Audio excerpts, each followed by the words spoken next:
Bom dia, boa tarde ou boa noite para você que está aí do outro lado me escutando. Espero que você esteja bem.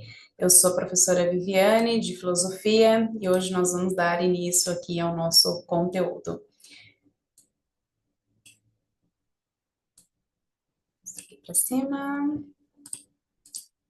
Bom, primeiro a introdução à filosofia. Nós veremos aqui quatro tópicos, basicamente: a periodização da história da Grécia Antiga, o que é mitologia, Homero e Hesíodo, grandes poetas e filósofos, e o nascimento da filosofia na Grécia Antiga.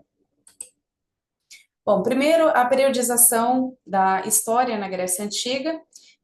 Como vocês devem saber, a filosofia ela surgiu há muitos séculos atrás, mas é na Grécia Antiga que a filosofia é tratada como uma ciência a ser estudada. E por isso que a gente acaba estudando bastante sobre Grécia Antiga quando a gente fala de filosofia. E a Grécia Antiga, ela conta com 5 períodos, na verdade, em alguns relatos historiográficos vocês podem ver 4 períodos, vou explicar o porquê, tá? O primeiro período da Grécia Antiga, muito importante, é o período pré-homérico, é quando vários povos começam a habitar a Península Balcânica e a Península do Peloponeso. Esses povos, a princípio, habitaram a ilha de Creta, né? É a formação inicial do povo grego naquela península. A essa época, por exemplo, nós temos aquele mito do Minotauro, que vivia no labirinto e que Teseu o teria matado, né? A essa história aí que a gente remete ao período pré-homérico. O período homérico é o momento da primeira diáspora grega, que é quando vários gregos acabam fugindo para o interior da Península Balcânica, com o intuito de fugir dos dórios, que eram povos bem mais violentos, e que inclusive depois vai dar origem a Esparta. Tá? Então, é o momento em que há a ruralização da sociedade e a sociedade grega começa a migrar para o interior da Península Balcânica por conta dessas invasões dórias. E aí temos a terceira fase. Nessa terceira fase é o momento que a cidade acaba aumentando a quantidade demográfica, e isso acaba fazendo surgir as primeiras polis. Para quem não se lembra, as polis gregas eram as cidades-estado da Grécia Antiga. Afinal de contas, quando nós falamos de Grécia Antiga, nós estamos falando de uma grande região geográfica cujas pessoas falavam a mesma língua, tinham uma cultura muito parecida, religião muito parecida, modo de vida muito parecido, mas cada cidade tinha uma autonomia muito forte, uma autonomia muito grande na política, no exército, no comércio. Então, essa fase arcaica é quando faz emergir as polis gregas, né? Aí nós podemos citar as maiores de todas, Atenas e Esparta, mas também tinha Tebas, Tirinto, Argos, Micenas, haviam várias, mais de 160 polis gregas haviam naquela época, e cada uma aí tinha uma autonomia política, econômica e social única, embora elas fossem muito parecidas e às vezes, é claro, faziam comércio umas com as outras, ou guerra também umas com as outras. Aí depois vem o período clássico, né, o período de maior desenvolvimento da Grécia Antiga, onde eles vão desenvolver muita arquitetura, muita engenharia, muita escultura. Também é nessa época que surgem muitas obras de arte, teatro e a própria filosofia em si. Inclusive, quando falamos de filosofia nessa época, estamos falando de diversos estudiosos, né? Físicos, matemáticos, astrônomos, eram chamados quase que genericamente de filósofos, né? E essa é a época clássica, né, do período clássico da Grécia Antiga, é o momento de maior profusão de arte e mundo intelectual da Grécia Antiga. E é também a fase que eles vão passar pelas guerras médicas, e também, consequente, a Guerra do Peloponeso, que acontece entre Atenas e Esparta, e que, inclusive, vai fragilizar muito o território grego e vai acabar permitindo que eles fossem invadidos pelo Império Macedônico, que naquela época estava justamente em expansão com Alexandre o Grande. E por que que eu falei que em alguns lugares talvez vocês vejam 4 períodos e não 5, em outros lugares 5 e não 4? Porque o período helenístico, ele pode ser considerado, sim, uma parte do período da Grécia Antiga. Afinal de contas, a Grécia não terminou nessa época, né? A Grécia, ela vai dar continuidade à sua cultura, aos seus costumes. Isso porque quando eles são dominados pelo Império Macedônico, o Alexandre o Grande, ele permitia casamento entre o povo macedônico e entre os povos que ele dominava, e também ele acabava permitindo a continuidade cultural desses povos. Então, de certo modo, não dá para falar que a Grécia desapareceu nessa época, afinal de contas, pelo contrário, eles se espalharam ainda mais. Então, em alguns lugares, vocês podem ver que o período helenístico também fez parte da Grécia Antiga, embora houvesse aí uma fusão cultural, né, uma mistura da cultura grega, da cultura macedônica, da cultura árabe, asiática, africana e de diversas outras regiões que o Império Macedônico dominou naquela época. Bom, e aí vem os períodos, então, da filosofia, né? Os períodos que eu falei anteriormente foram 5 períodos da Grécia Antiga, e aqui nós temos 3 períodos básicos da filosofia grega, tá? O período pré-socrático, que a gente pode remeter àqueles filósofos que vieram antes de Sócrates e que também tratavam muito sobre a metafísica. Quando a gente fala de metafísica, já é importante saber que é aquilo que está além do físico, aquilo que está além do material, né? Aquilo que está no nosso intelecto, que a gente consegue organizar de modo racional e lógico, aquilo que a gente não toca. Por exemplo, um dos estudos na metafísica seria sobre a vida, sobre a justiça, sobre a morte, sobre o que é liberdade, então é aquilo que está além do físico. Então, muitos desses filósofos tratavam sobre a metafísica e também tratavam sobre a cosmologia, né? Como que todas as coisas surgiram, sobre a physis, por exemplo, que nós veremos a seguir. Então, como que surgiu o mundo, como surgiu o ser humano? Basicamente, os pré-socráticos tratavam, então, sobre metafísica e sobre a ontologia, de modo geral, de como surgiu tudo no universo. Também é nessa fase que vai haver a quebra do pensamento mítico para o pensamento filosófico. Depois vem o período socrático ou clássico, né, lá da Grécia, da filosofia grega. É um momento em que haverá aí um estudo muito mais amplo em relação ao ser humano, né, ao modo como o ser humano pensa, inclusive filosofar é pensar o meu próprio pensamento, né? Nós temos essa ideia de pensar aquilo que a gente está pensando, ou das ideias que a gente tem já pré-concebidas. É nessa fase, inclusive, que nós temos 3 filósofos grandiosos aí, né? A tríade dos filósofos, que é o Sócrates, o Platão e o Aristóteles. É essa época que eles vão viver e eles vão desenvolver aí várias ideias. E o pós-socrático, né? O pós-socrático já é aquele durante o helenismo, ele vai predominar um pouco mais para o mundo da física, para o mundo da ética. Também veremos sobre estoicismo, ceticismo, hedonismo, entre outras ideias aí desse período. É importante se lembrar que não significa que porque nós estamos estudando filosofia grega, que a filosofia ela surgiu na Grécia, né? Ela surgiu na Grécia no sentido científico, de haver uma preocupação da filosofia como uma matéria a ser estudada, como um conteúdo científico a ser estudado. Mas o ato de filosofar e de pensar é um ato muito mais antigo, né? Que data aí de períodos bíblicos, talvez, né, desde a antiguidade, talvez até mesmo desde a pré-história, com os neandertais que enterravam seus mortos e já tinham um pensamento metafísico. Mas nós podemos citar, por exemplo, o Lao Tzu, o Confúcio, e havia também os pré-socráticos, de modo geral. Então, a filosofia é uma prática realmente muito antiga. Importante também saber que a palavra filosofia, né, filo vem de estudo ou conhecimento científico sobre algo, e sofia vem de amor à sabedoria, né, então seria o estudo aí da própria sabedoria em si, dos próprios pensamentos das pessoas de modo geral.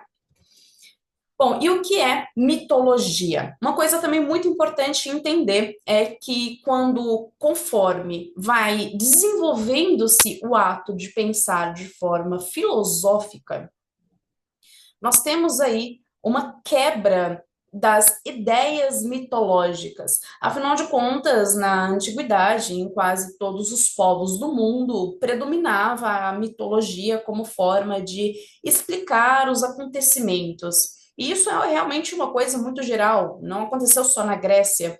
Os povos astecas aqui na América usavam da mitologia, os povos indígenas no Brasil usavam da mitologia, os egípcios usavam da mitologia, diversos povos na África, como o reino de Gana ou o reino dos Iorubás, usavam de mitologia. Então, basicamente, todos os povos da antiguidade, né, do mundo, sempre usaram de mitologias para explicar sobre a vida, sobre a morte, sobre aquilo que o ser humano precisava ou não fazer, sobre os acontecimentos e catástrofes, ou coisas bonanças, coisas boas que aconteciam, sempre com base na mitologia. E não é à toa que, quando muitas vezes nos deparamos com o passado e com histórias relatadas do passado, é muito comum a gente se deparar com mitos, né? E ficar naquela dúvida: será que isso existiu de verdade? Será que, por exemplo, existiu um cavalo de madeira no passado? Será que tal coisa existiu no passado? Então, ela torna aí um pouco difícil a gente saber. Lembrando que mito não significa mentira. Mito, na verdade, é algo que a ciência não pode explicar. Tá? Então, mito não é bem uma mentira, mas é algo que é difícil explicar cientificamente, e na maioria das vezes os mitos estão relacionados a coisas fantásticas, a coisas exorbitantes, que para o nosso mundo, para o nosso racional, né, para a filosofia, por exemplo, ela não é cabível. Bom, as narrativas míticas, então, tentavam responder a questões fundamentais, como a origem de todas as coisas, né? Como nós estamos aqui, presente nesse momento, como surgiu o mundo, como que é a relação do ser humano com a natureza, né? Qual o sentido da vida, ou o que seria a morte, o que acontece depois que a gente morre. Então, as narrativas míticas, elas tentavam trazer uma explicação para tudo isso que a mente humana, em algum momento ou em outro, ela acaba pensando. No entanto, podemos formular outra questão. A filosofia nasceu da superação dos mitos, mas essa superação foi gradual, um rompimento súbito, né? Eis aí uma questão: será que hoje em dia a gente não utiliza-se mais de mitos? Então, porque nós somos racionais agora nós somos lógicos, agora a gente segue uma ciência, uma coisa exata? E não, não mesmo. Os mitos, na verdade, ainda estão muito presentes na nossa sociedade, né? Eles só mudaram um pouquinho a máscara, né? Mudaram um pouquinho a sua aparência, mas os mitos estão constantemente na nossa sociedade, nas nossas crenças, nos nossos valores, nas coisas que a gente acredita que é o certo, que explica aquilo que a gente precisa que seja explicado. Então, os mitos, na verdade, embora a gente muitas vezes tenta buscar da razão e da ciência, de coisas mais pragmáticas, os mitos, eles continuam muito presentes na nossa sociedade hoje em dia, de diversas formas, né? Não só no quesito religião, mas nos nossos valores e crenças também. Bom, o que seria mitologia, né? Ela era narrada também pelos gregos no passado, né, de forma quase que incontestável. Quase sempre, quando se falava de mitologia, era uma verdade absoluta, que ninguém podia quebrar, né, ninguém podia tocar ou discutir. Inclusive, muitos intelectuais do passado foram mortos por conta disso, né? Então, a mitologia era uma verdade dada pelos deuses, da qual não tinha discussão, né? Inclusive, aquilo que acontecia com os seres humanos, fosse bom ou ruim, é porque os deuses o queriam, né? Na Grécia Antiga, inclusive, haviam vários deuses, né? Então, os seres humanos acabavam caindo nas graças, ou o oposto disso, por conta de Zeus, por conta da Atena, por conta da Afrodite, do Ares, do Hades. Então, era como se tudo que acontecesse na vida dos seres humanos do passado, guerra ou paz, fosse por conta desses deuses. Os mitos também narram um duelo entre as forças divinas, né, como se eles brigassem, inclusive como se eles tivessem relações com humanos, e aí isso dava o surgimento de semideuses, ou os heróis, como o Hércules, por exemplo. interferiam diretamente, então, na vida dos homens, em suas guerras, no cotidiano, e explicando também a origem e os males de muita coisa, como, por exemplo, a Caixa de Pandora, né, que fala aí sobre a distribuição dos males para toda a humanidade. E aí existem uma infinidade de mitos da qual a Grécia criou no passado e que até hoje estão presentes aí para nós através de filmes, desenhos, séries e assim por diante. Então, basicamente, a mitologia, ela trata sobre essas questões do universo de modo geral, né? A filosofia, por outro lado, ela problematiza as coisas, né? Ela coloca os porquês da coisa, mas por que que isso aconteceu? Por que que tal guerra aconteceu? Por que que aquela sociedade escolheu aquilo daquele jeito? Então, a filosofia, ela traz um questionamento sobre essas verdades impostas. A filosofia, ela problematiza essas verdades, né? Colocando ali vários porquês e busca estruturar a origem de tudo nos elementos também naturais e primordiais, né? Como surgiu, por exemplo, o planeta Terra, né? Eles vão aqui quebrar aquela ideia de que os deuses simplesmente o construíram, né? As ideias, por exemplo, de Zeus ou de Prometeu, e vão criar aí bases teóricas científicas, como, por exemplo, explicando através da água, do fogo, da terra, do ar, alguns pela constância do movimento, né, no chamado arqué, que veremos mais para frente, outros que vão explicar pelos números, ou pela não mudança, ou pelo átomo. Então, vão existir aí os filósofos chamados pré-socráticos, que vão dar uma explicação um pouco mais científica, mais biológica ao surgimento e à cosmologia de todas as coisas. Enquanto o mito estava, então, muito mais no mundo fantástico, a filosofia não admitia nenhum tipo de contradição e buscava, era pautada muito mais na exatidão, né, numa coerência racional e uma lógica muito mais intensa. Bom, aqui eu trouxe um texto, vocês podem pausar se quiser para dar uma lida, eu não vou ler ele por completo, mas esse texto é de um escritor norte-americano, o Campbell, né? Ele já faleceu, ele é do século XX, e ele vai tratar bastante sobre mitologia nessa obra O Poder do Mito, né? E ele vai, inclusive, explicar que a mitologia, não só no passado, mas hoje em dia, ela tem quatro funções básicas. A primeira é uma função mística, que está relativo àquilo que é algo fantástico, do surgimento de determinada coisa, né? Algo que, como eu falei, foge dos nossos conceitos atuais, das nossas ideias, e que a gente não consegue explicar cientificamente. A isso nós temos vários mitos, não sei se vocês já ouviram falar, por exemplo, do mito dos Enauê Nenauê, que é de uma tribo indígena brasileira, que fala de como eles surgiram. E nesse mito trata que os povos indígenas, né, os povos, os seres humanos do mundo, surgiram de dentro de uma pedra, e dentro dessa pedra estavam todos os seres humanos, foi lá um pica-pau, picou a pedra, fez um buraco e os seres humanos saíram para o mundo. Bom, o mito é um pouco maior, o mito é um pouco longo, depois se vocês tiverem curiosidade de ver, mas é bem interessante porque ele traz o surgimento das coisas de uma maneira bem surreal, uma maneira muito abstrata, às vezes até um tanto quanto onírica, né? Nos povos indígenas, por exemplo, nós temos a presença de muitos mitos que explicam sobre diversas coisas da natureza, do ser humano e assim por diante. Então, essa seria a primeira função, segundo Campbell, essa função mística. A função cosmológica, que também explica sobre a organização do universo, como surgiu a Lua, como surgiu o Sol, como surgiu o fogo, como surgiu o planeta Terra, como surgiu a atmosfera. A isso também nós temos diversos mitos, tanto asiáticos, africanos. Como eu falei, o mundo inteiro foi repleto de mitos desde a antiguidade, né?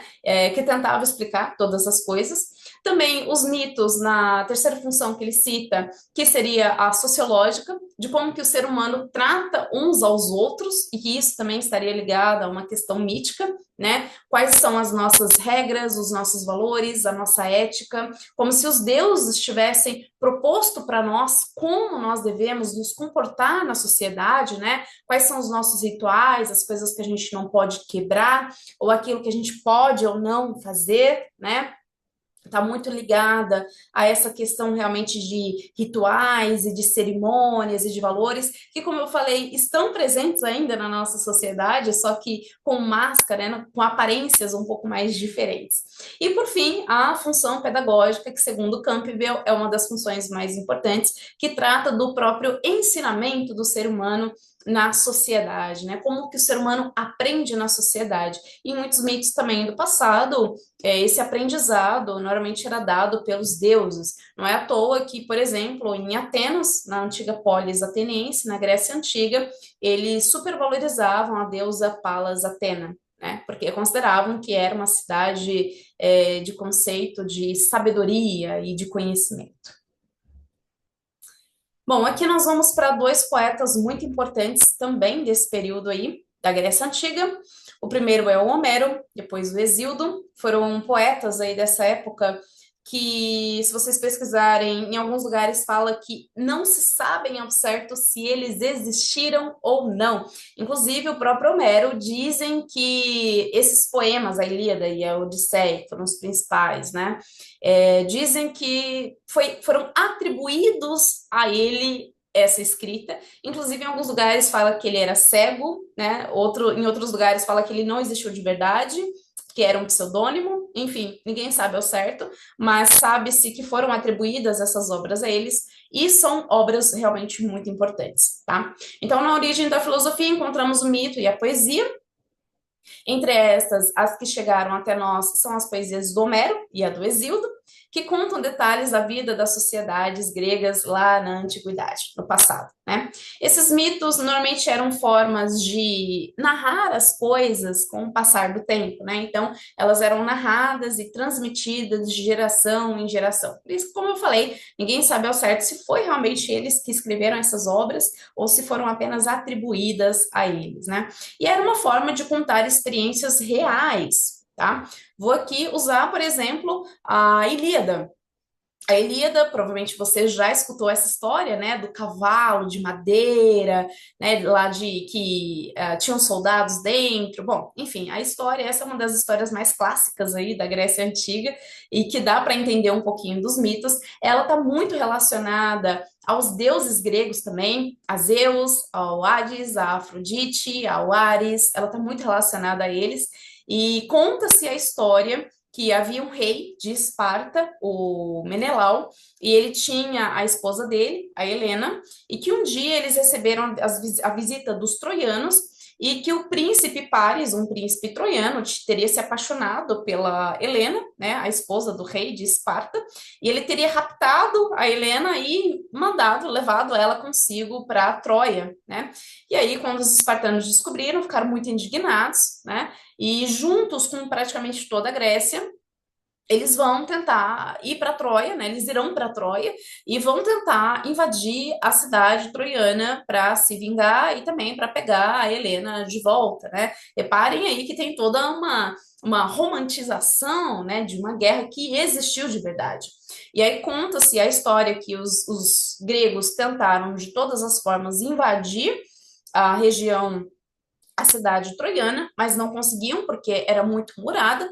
E então, um belo dia, eles tiveram a ideia de construir um cavalo de madeira gigantesco, colocar as portas, né, lá dos portões de Troia e falar assim: não, a gente está indo embora, estamos deixando aí esse cavalo de madeira como presente para vocês, né? E aí os troianos colocaram esse cavalo de madeira para dentro das portas, né, dessa fortificação, e à noite, de dentro desse cavalo de madeira gigantesco, saíram diversos gregos e conseguiram finalmente atacar a cidade e pegar de volta a Helena, né?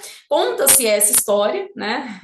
Ninguém sabe ao real se existiu esse cavalo de madeira ou não, né? Mas o que nós sabemos é que a guerra de Troia, ela realmente aconteceu, né? Só que não era uma questão romantizada ou tão pouco porque os deuses o mandaram. Bom, assim, a história e a filosofia explicam que, na verdade, essa guerra teria acontecido por uma questão de comércio. Eles queriam, na verdade, os gregos, de modo geral, conquistar aquela região de Troia, porque a partir de Troia eles teriam acesso ao Mar do Norte e ao Mar Negro, que eram regiões de muito comércio. Então, para eles seria muito lucrativo dominar aquela região, tá? Vocês podem olhar no mapa lá, a Península Balcânica e a ida, né, que dava para eles fazerem até o Mar Negro, até o Mar do Norte, e que os troianos estavam justamente no caminho. Então, nós sabemos, sim, que a guerra de Troia, ela aconteceu, ela foi real,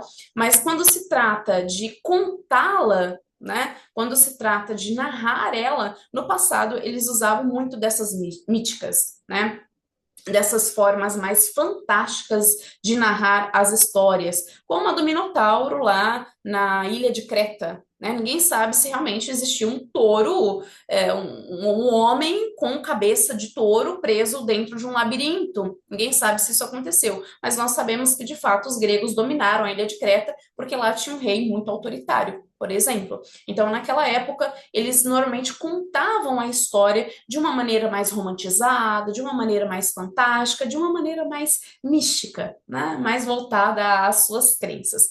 A Odisseia também é uma dessas obras atribuída a Homero.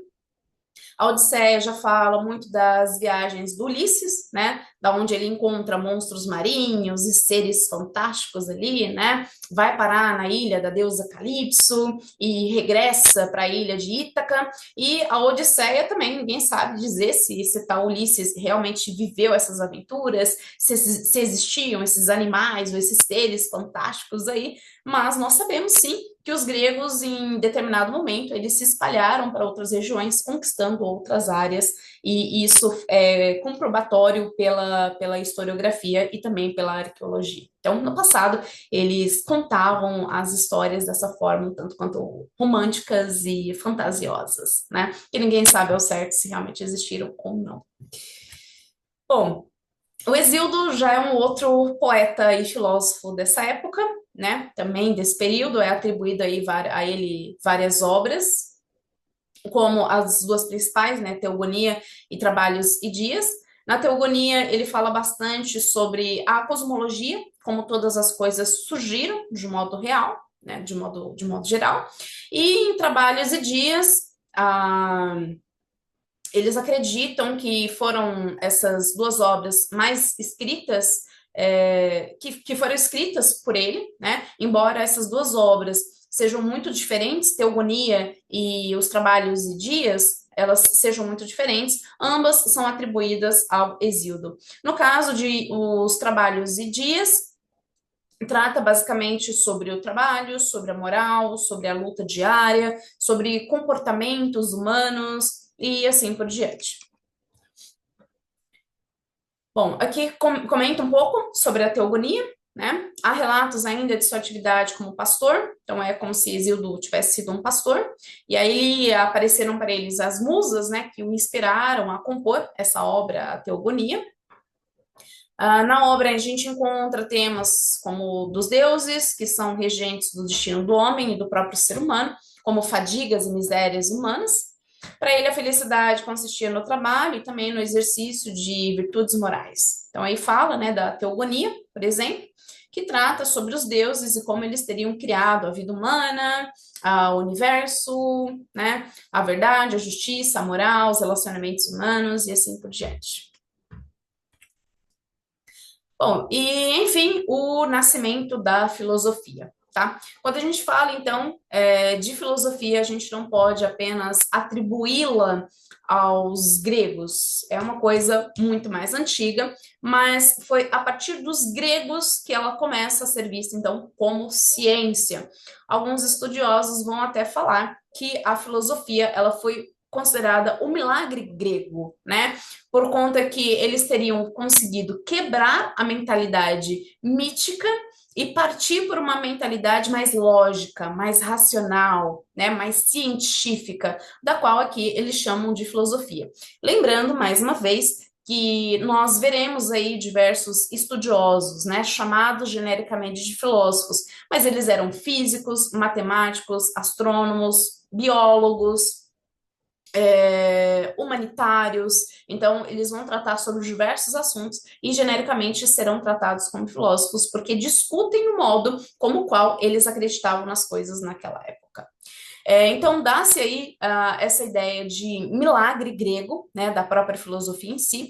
Por outro lado, existem outros teóricos que não vão colocar a filosofia como um milagre grego, mas sim como algo que foi se desenrolando ao longo do tempo, né? E de certo modo, a filosofia, como eu falei, ela surgiu em outros lugares também, né? Ela era produzida em outros lugares também. Então, muitos aqui vão dizer que, na verdade, não foi bem um milagre grego, mas que foram uma série de coisas que foram acontecendo ao longo do tempo que acabaram culminando nesse pensamento um pouco mais filosófico. Aí nós veremos aqui três pontos, tá? Do surgimento da filosofia, tá? Por enquanto, a gente vai ficar, então, com alguns fatos do período arcaico, que ajudaram a alterar a visão mítica predominante, contribuíram para o surgimento filosófico, que é, no caso, a invenção da escrita, a invenção da moeda, embora a moeda já existisse em alguns outros povos nessa época, essa daqui também não foi uma íntegra grega, a lei escrita, que também já existiu em alguns outros lugares, e a fundação da polis, tá? Veremos aí 4 pontos que vão tentar explicar por que a filosofia vai ser vista como uma ciência na Grécia Antiga. Bom, a primeira é a invenção da escrita, né? Uma das coisas aí na história e que é muito importante, muito impactante na história é a invenção da escrita. Tanto é que quando a gente pega os períodos históricos, né, que a gente sai da pré-história e entra na Idade Antiga, a mudança desse período é justamente a escrita. Então, o que muda a pré-história para a Idade Antiga é a escrita. E por que que isso foi tão importante? Porque a escrita, ela exigia um pensamento crítico. A escrita começou mais ou menos, né? Existem relatos aí de 10 até 20 mil anos atrás, tá? De quando em quando a ciência, os arqueólogos acabam encontrando vestígios novos de escrita, mas é aproximadamente essa data de 10 até no máximo 20 mil anos atrás que a escrita surgiu, e ela surgiu como uma necessidade de contabilidade. Era necessário contar as coisas, né, e registrar aquilo que eles estavam comercializando. Depois, ela acabou sendo utilizada muito por uma questão de criação de leis e regras dentro de uma sociedade. Conforme as sociedades ficavam grandes, eles acabavam precisando criar a escrita para criar as leis. O Código de Hammurabi, por exemplo, ou os 10 Mandamentos de Moisés, são aí uma das escritas mais antigas que existem na humanidade, né? E essa consciência mítica predomina em muitas culturas orais que normalmente não têm escrita.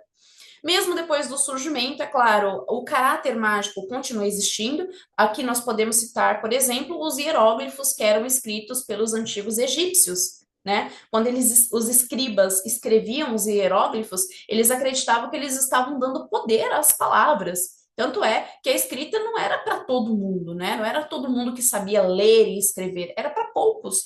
Então, ainda assim, havia um caráter mágico em relação à escrita.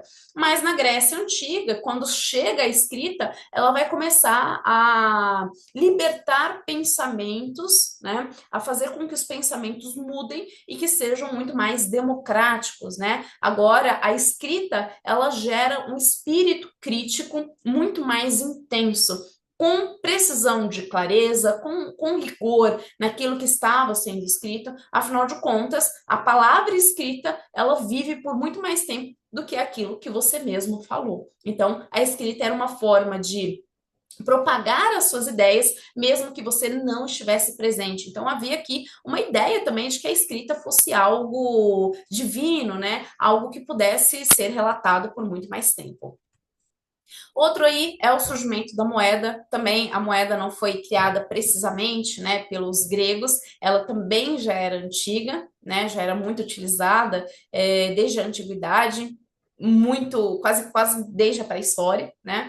E ela carregava uma simbologia muito forte, afinal de contas, imagina você trocar um metal, ok, você pode considerar um metal precioso, mas você trocar um metal por um produto, né? Então é uma coisa muito abstrata. Então o surgimento da moeda acaba criando uma convenção humana, uma noção abstrata daquilo que era considerado valor e estabelece a medida comum entre valores diferentes, né? E isso também foi muito revolucionário para o mundo racional e crítico, porque a partir dali, nessa questão mais abstrata, as pessoas estariam trocando moedas por produtos. Lembrando que na antiguidade, né, embora em algumas civilizações já existissem a cunhagem, que é a produção de moedas, às vezes feita de ouro ou prata, ou às vezes até mesmo de alumínio, né? Ela ainda assim era algo muito diferente, porque o mais comum na antiguidade era trocar produto por produtos, né? Só lembrando um detalhe em relação à escrita, é importante mencionar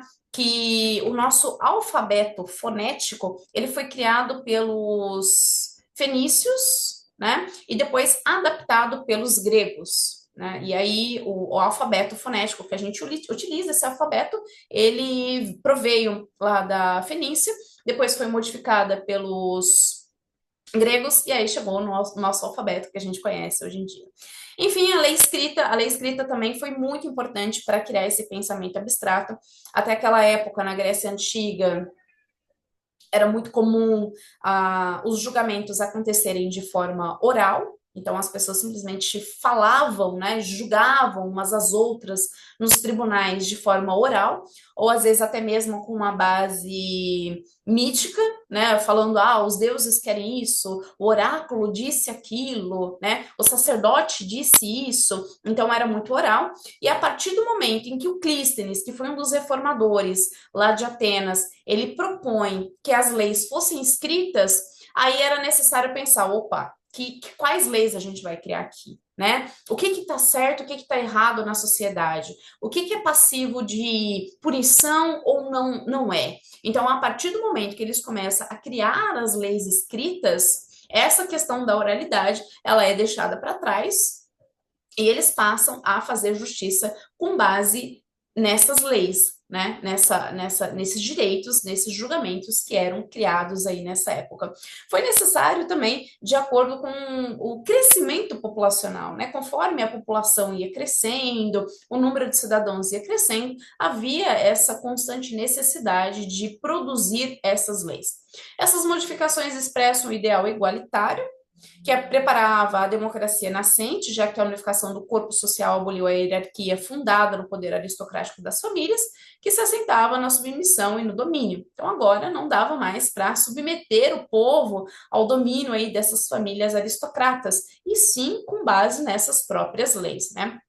A polis tentava garantir a isonomia, que era a igualdade de direitos a todas as pessoas. Aqui, né, os dois conceitos. Isonomia seria igual, e no caso, iso seria igual e nomos seria lei, então seria uma igualdade jurídica para todos dentro da sociedade, né, de um modo muito mais democrático, e aqui quando a gente fala todos na Grécia Antiga, estamos falando de uma minoria aí da população, tá? Vou falar mais para frente sobre isso, e também buscava a isegoria, no caso ISO igual, e agora seria discursar em público, né? Vamos lembrar também que naquela época a população grega era bem diminuta, então quando eles faziam política em cada uma das polis, né, havia a ágora, que era a parte mais alta da cidade, onde eles debatiam política, eram poucas pessoas que participavam. É claro que quando a gente fala de democracia ou de debate político hoje em dia, já não é mais cabível a gente se reunir para tomar decisões políticas, mas naquela época, sim, eles conseguiam fazer isso tranquilamente. Bom, aí vem o cidadão da polis, né? O cidadão da polis é aquele que tem o direito de discursar em público, de falar em público, né? De debater sobre política, sobre os problemas que a sociedade está vivendo. Como eu falei agora, reparem que não é que eles estivessem desacreditando dos deuses, ou dos sacerdotes, ou dos oráculos, mas agora havia uma preocupação muito maior com o que era racional, com o que era lógico. Afinal de contas, estamos vivendo numa sociedade. Qual a melhor forma de administrar essa sociedade? Quais as melhores leis para a gente criar para administrar essa sociedade, né? Então, eles vão se reunir na praça pública, né? Lá eles vão debater interesses em comum entre eles, todos os cidadãos considerados de fato daquela cidade, daquela polis, podia participar, e quando eu falo todos cidadãos, era realmente um número bem diminuto de pessoas, né?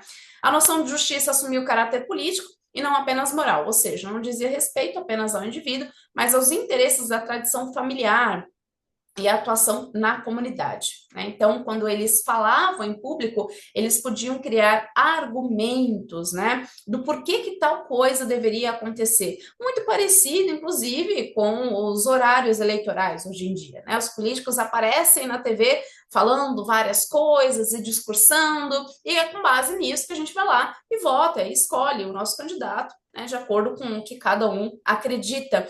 E naquela época era assim também, né? As pessoas debatiam, só que naquela época era realmente todo mundo junto, né?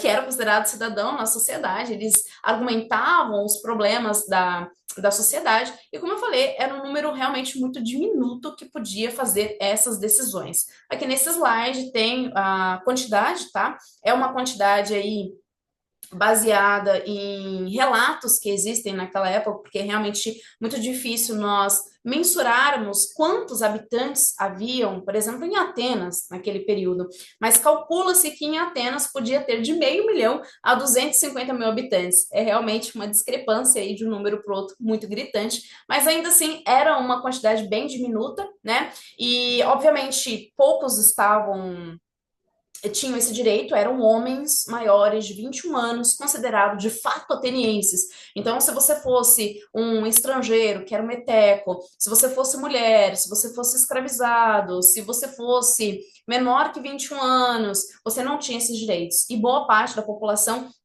era justamente desse tipo de pessoa. Então, ali, quem tinha direito era aproximadamente 10 a 14% da população ateniense que podia decidir por todos, né? E é claro que eles decidiam de acordo com aquilo que era benéfico para eles, né? Ainda assim, era considerada uma democracia se comparada a outras civilizações do passado, sei lá, o Egito Antigo, ou algumas polis gregas, como Esparta, por exemplo, esse tipo de coisa raramente acontecia, né? Então a democracia ela começa a gerar um pensamento crítico nas pessoas, cada vez mais intenso. Poucas pessoas participavam, mas ainda assim era visto como uma democracia, porque não importava, por exemplo, a quantidade de dinheiro da pessoa. Se ele fosse de fato um homem ateniense com mais de 21 anos, mesmo que ele fosse pobre, ele podia participar. Já se você fosse um estrangeiro, mesmo que muito rico, você não podia participar. Então, era um dos critérios aí. Tá. Bom, pessoal, chegamos aí ao final da aula. Espero que vocês tenham gostado, espero que vocês tenham entendido o conteúdo, tá? Essas são as referências bibliográficas. Deixei para vocês aí algumas questões para vocês solucionarem, tá? Espero que vocês aprofundem aí sobre esses temas que eu fui falando na aula. É claro que eu não falei sobre tudo, tá? Vocês podem ir atrás de mais conteúdo e nos vemos na próxima aula. Bons estudos para vocês.